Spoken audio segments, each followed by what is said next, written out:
안녕하세요 여러분, 오늘 진행을 맡은 후이입니다.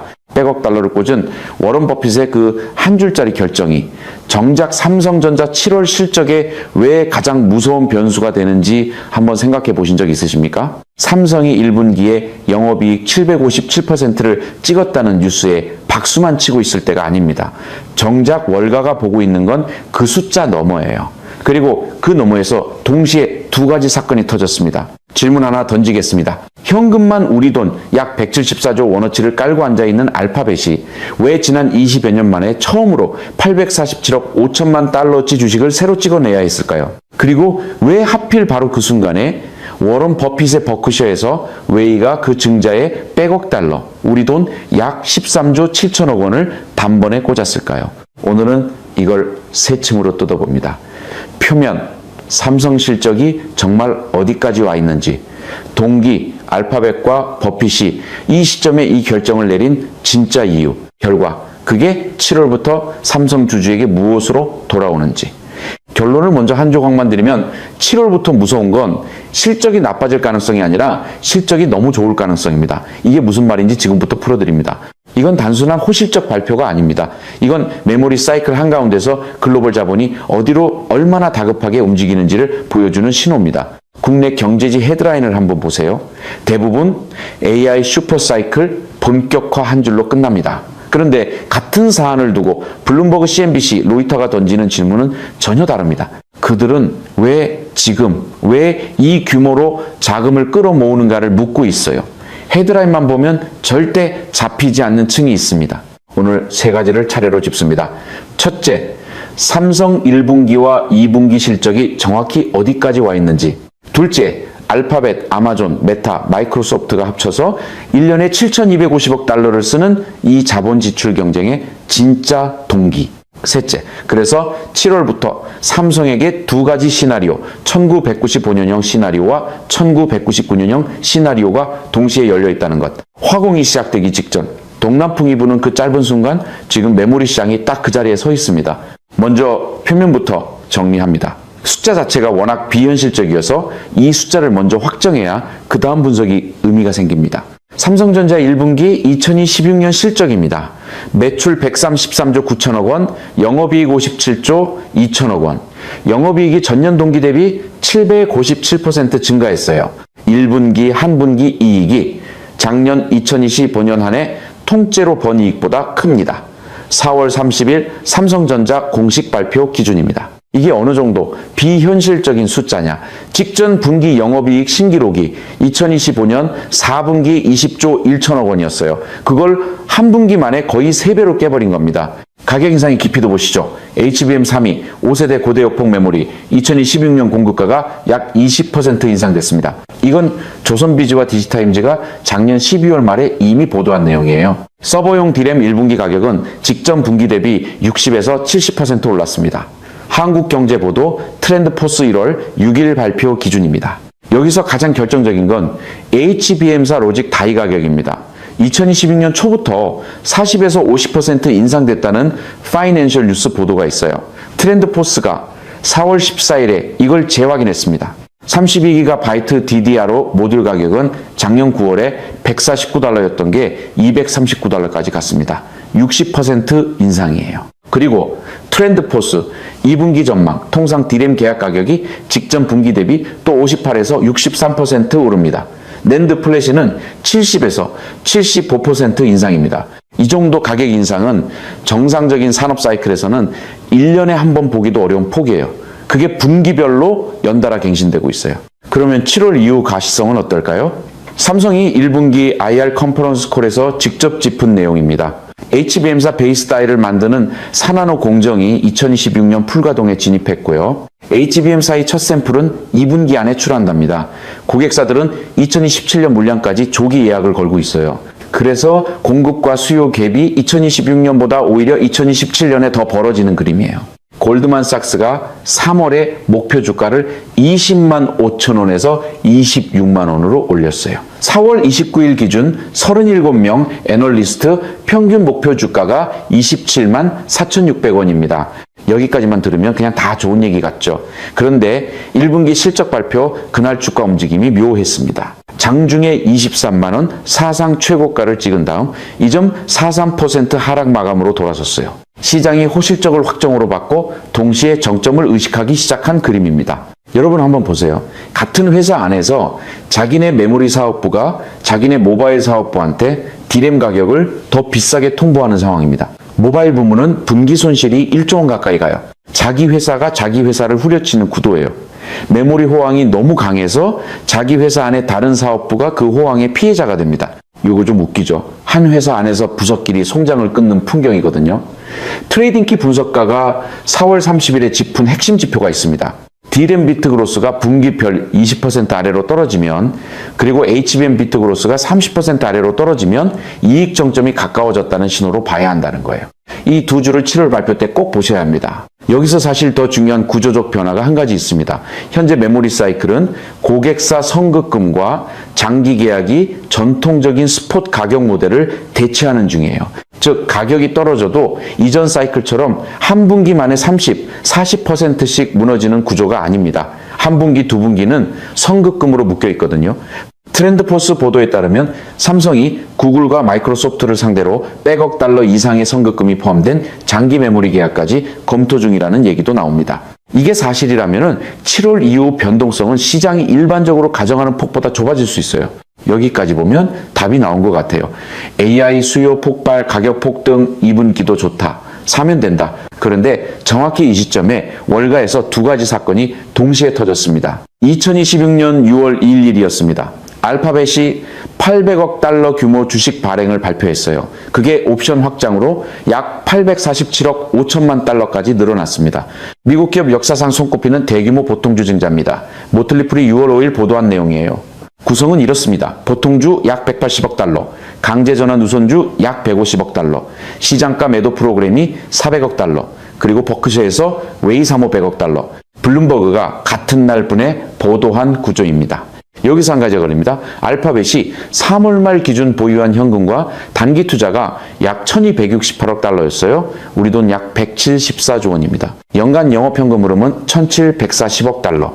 즉 돈이 없어서 증자한 게 절대 아닙니다. 더 결정적인 건 이겁니다. 알파벳은 2016년 2월에 이미 사상 처음으로 100년 만기 채권을 발행했어요. 모토로라 1997년 발행 이후 IT 업종에서 약 30년 만에 100년째입니다. 글로벌 파이낸스 매거진이 3월 31일에 자세히 다뤘습니다. 그 한 차례 채권 발행만으로 약 315억 달러, 우리 돈 약 43조 원을 끌어모은 회사가 4개월 뒤에 또 주식까지 찍어냅니다. 자, 질문 다시 갑니다. 174조 원어치 현금을 깔고 있는 회사가 100년채로 43조 원을 빌리고도 굳이 4개월 뒤에 또 116조 원어치 주식을 새로 찍어내야 했던 이유가 정말 여유 있어서일까요? 아니면 시간이 없어서일까요? 여기서부터 분석의 두 번째 층입니다. 음모론 톤이 아니라 구조적 압력으로 읽어봅니다. 축 하나, 자본 지출의 절벽입니다. 알파벳, 아마존, 메타, 마이크로소프트 네 회사가 합쳐서 2026년에 쓰겠다고 발표한 자본 지출이 7,250억 달러예요. 우리 돈으로 약 995조 원입니다. 전년 4,100억 달러 대비 77% 증가입니다. 그 자체가 사상 최대였던 작년 숫자에서 다시 77%더 늘렸어요.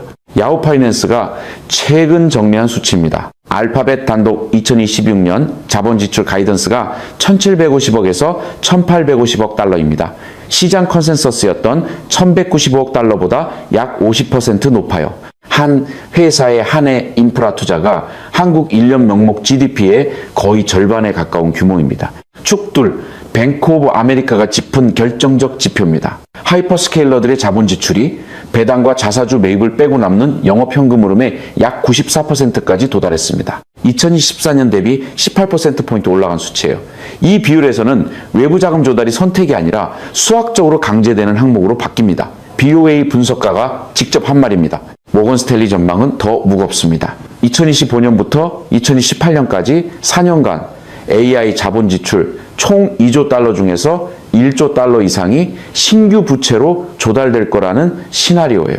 기업이 자기 영업현금의 94%를 한 가지 자산에 꽂는다. 가계로 치면 매달 월급의 94%를 한 카드 할부에 끊는 그림이거든요. 이걸 가계라면 우리는 보통 위험하다고 말합니다. 그런데 빅테크 네 곳이 동시에 그러고 있을 때는 우리는 그걸 슈퍼사이클이라고 부릅니다. 같은 행동의 이름이 두 개인 셈이에요. 축, 셋. 그러면 버크셔가 보낸 신호는 뭐냐? 정확히는 워런 버핏이 아니라 새 CEO 그렉 아벨 이야기입니다. 버크셔는 2025년 3분기에 알파벳 지분을 처음으로 공시했어요.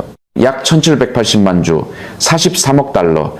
2016년 1분기에는 보유 규모가 약 166억 달러로 3배 이상 확대됐고, 그리고 6월 1일 3호 100억 달러가 추가됩니다. 총 알파벳 노출이 약 266억 달러로 애플과 아메리칸 익스프레스급의 핵심 포지션이 됐어요. CNBC 6월 1일 보도 기준입니다. 3호 가격이 흥미롭습니다. 클래스 A 주식 351.81달러, 클래스 C 348.20달러. 둘 다 그날 종가보다 할인된 가격이에요. 즉, 발표 당일에 이미 평가 이익이 잡힌 구조로 들어갔습니다. 버핏이 수십 년간 거리를 둔 그 영역으로 새 CEO가 단번에 공격적으로 들어간 거죠. 한 가지 더 짚어둬야 합니다. 버크셔가 2026년 3월 말 기준 들고 있던 현금이 약 4천억 달러였어요. 그 현금 더미 안에서 새 경영진의 첫 본격적 AI 베팅이 알파벳입니다. 버크셔가 그동안 애플 베팅을 기술 베팅이 아니라 소비재 베팅으로 정해왔죠. 근데 이번에는 인프라 베팅으로 카테고리를 바꿔 들어간 거예요. 이 자체가 한 시대의 자산 분류가 다시 그려지고 있다는 신호로 익힙니다. 이 베팅을 어떻게 읽어야 할까요? 두 가지 해석이 동시에 있습니다. 해석 하나, 강세 시그널입니다. 그렉 아벨이 알파벳 자본 지출 1850억 달러가 충분한 회수율을 만든다고 본 거예요. 즉 AI 수요는 여러분 생각보다 훨씬 더 오래, 훨씬 더 크게 갑니다. 이 시나리오에서 삼성은 7월부터 더 강해집니다. 해석 둘, 해지 시그널입니다. 3월을 할인 가격에 받아서 평균 단가를 미리 낮춰놓는 식의 구조 자체가 단기 변동성을 각오한다는 신호일 수도 있어요. 버크셔는 통상 가격이 비쌀 때 사지 않습니다. 즉 알파벳 주가가 향후 몇 분기 동안 쉽지 않을 수 있다는 함의도 동시에 있습니다. 한 사건 안에 두 메시지가 동시에 들어있다는 게 이 베팅이 정말로 흥미로운 지점입니다. 이런 양면 해석을 국내 매체에서 같이 다루는 경우 거의 못 보셨을 거예요. 대부분 버핏도 AI 베팅 한 줄로 처리됩니다. 헤드라인 넘어가 보이느냐의 차이입니다. 이 시점에서 굳이 끄집어내야 할 비교가 하나 있습니다. 1995년과 1999년이에요. 1995년의 메모리 시장은 윈도우 95 출시와 함께 PC 수요가 폭발하면서 D램 가격이 1년 안에 2배 가까이 오릅니다. 그때 한국 메모리 3사는 천문학적 이익을 냈죠. 그게 한국 반도체의 첫 황금기였습니다. 그런데 1999년이 옵니다. 닷컴 광풍이 시작되고 모든 메모리 회사가 동시에 증설에 들어가요. 그리고 1년 반 뒤 2000년 말부터 D램 가격이 약 80% 폭락합니다. 닷컴 버블이 터지는데 사실 메모리 공급 과잉이 흔히 알려진 것보다 결정적인 역할을 했거든요. 그 트라우마는 지금도 메모리 업계 임원들 머릿속에 그대로 남아 있습니다. 자, 그래서 지금 우리는 1995년에 서 있는 걸까요? 아니면 1999년에 서 있는 걸까요? 정확히 같은 신호, AI 자본 지출 폭발, 메모리 가격 폭등, 빅테크의 사상 최대 자금 조달이 이 둘 중 어느 쪽에서도 똑같이 보입니다. 여기서 한 가지를 더 짚어야 합니다. 1999년과 지금 사이엔 결정적인 구조적 차이가 하나 있어요. 1999년의 자본 지출은 통신사들이 광 케이블을 깔던 자본이었습니다. 한 번 깔면 10년 쓰는 자본이거든요. 그래서 1년만 과잉이어도 5년치 수요를 미리 끌어다 쓴 셈이 되는 거예요. 광 케이블이 한 번 깔리면 추가 수요가 사실상 잠시 사라집니다. 지금은 다릅니다.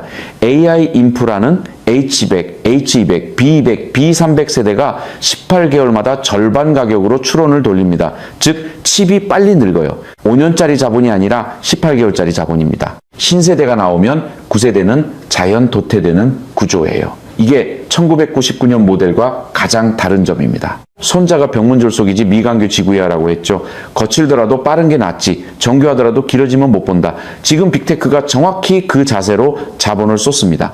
천천히 정교하게 짓는 이 빨리 쏟아붓고 18개월 안에 자기 자본 회수가 끝난다는 셈법으로 들어가는 거예요.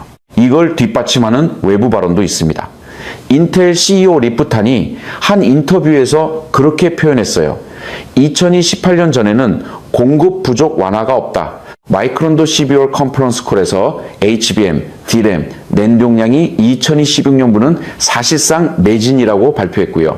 SK 하이닉스도 10월 실적 발표 자리에서 같은 톤으로 2028년까지 메모리 공급 타이트가 지속될 것이라고 못 박았어요. 즉, 적어도 향후 2년치 수요는 이미 책정된 상태로 시장이 움직이는 중입니다. 이 차이가 7월 이후 삼성의 두 시나리오를 가르는 거의 유일한 변수입니다. 세 번째 층입니다. 이 부분이 사실 다른 채널이 잘 안 짚는 지점이에요. HBM 한 덩어리는 진짜 메모리 칩만 쌓아둔 게 아닙니다. 맨 아래에 로직 베이스 다이라는 게 깔려요. 메모리를 제어하는 작은 두뇌 같은 거죠. 이걸 어느 공장에서 어떤 공정으로 만드느냐, 그게 사실 HBM 원가의 핵심 변수입니다. 세 회사를 한번 비교하겠습니다. SK 하이닉스, HBM사 베이스 다이를 TSMC, NCB 공정에서 만듭니다. 세미애널리시스가 4월 15일에 정리한 자료 기준입니다. 마이크론, HBM4의 베이스 다이를 TSMC에서 만들기로 결정했어요. 테크파워업이 작년 12월에 보도한 내용입니다. 그리고 삼성, HBM사 베이스 다이를 자기 산하노 파운드리에서 직접 만듭니다.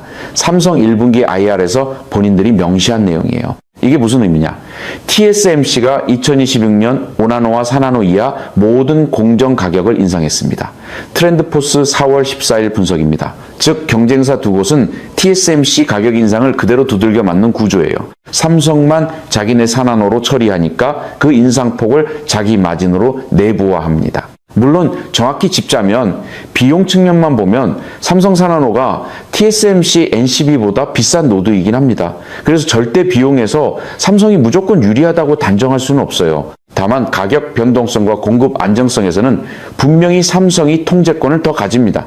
이거 웃을 일이 아닙니다. 지금 메모리 3사 중에 자기 운명을 자기 손으로 잡고 있는 건 삼성 하나예요. SK는 TSMC 캡 안에서, 마이크론도 TSMC 캡 안에서 움직입니다. 7월 이후 가격 협상 자리에 누가 더 강한 카드를 들고 들어가겠습니까?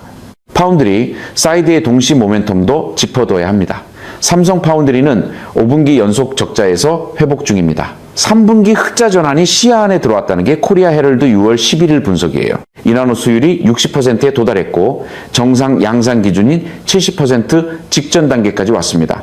테슬라 AI6 칩 165억 달러짜리 8년 계약이 텍사스 테일러 공장에서 2026년 하반기 양산에 들어갑니다.